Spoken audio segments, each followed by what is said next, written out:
Je réponds à cette question. Comment me conseilles-tu de manger les patates douces pour récupérer un maximum de nutrition?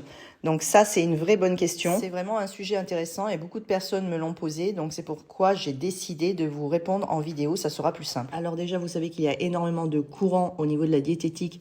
Je dis courant parce que c'en est presque des sectes quand certaines personnes défendent bec et ongles que c'est la meilleure façon d'utiliser les nutriments. Je pense à toutes les personnes qui mangent cru, par exemple, en disant que on préserve absolument toute l'alimentation de l'aliment. Ce n'est pas complètement vrai parce que, par exemple, il vaut mieux manger la tomate cuite que crue pour l'absorption des lycopènes. On est d'accord que la vitamine C est pratiquement complètement détruite par la chaleur.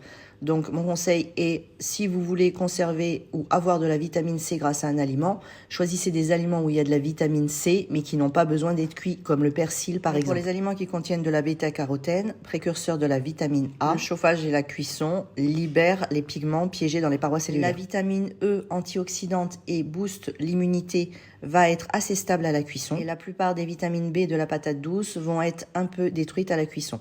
Donc, que choisir? Surtout qu'à cela se greffe une autre problématique, c'est le type de cuisson. Est-ce qu'il faut cuire à l'eau? Est-ce qu'il faut cuire à la vapeur? Est-ce qu'il faut cuire au four, au wok? La médecine chinoise préconise une cuisson bien évidemment rapide et à feu vif pour conserver à la fois les vitamines, mais surtout réchauffer l'aliment. La plupart des minéraux et oligo-éléments vont être préservés à la chaleur, mais la problématique est qu'ils vont être dilués s'il y a une cuisson à l'eau. La meilleure cuisson serait donc la cuisson à la vapeur, de façon à ce que la vapeur retombe sur les aliments et soit conservée. La patate douce, je la mange donc parfois crue, par goût, parce que c'est vraiment très bon, avec de l'huile de sésame ou un peu de noix. Évidemment, je n'oublie pas mon thé pour réchauffer le bol alimentaire en même temps. Consommées cuites, je les mets au four avec un couvercle pour que les vitamines, la vapeur retombent sur les pommes de terre. Et je les consomme aussi en gruau, je les fais cuire au milieu du riz à très basse température, ce qui permet de libérer les vitamines dans le bouillon. Je te laisse prendre en photo les tableaux si tu veux les conserver.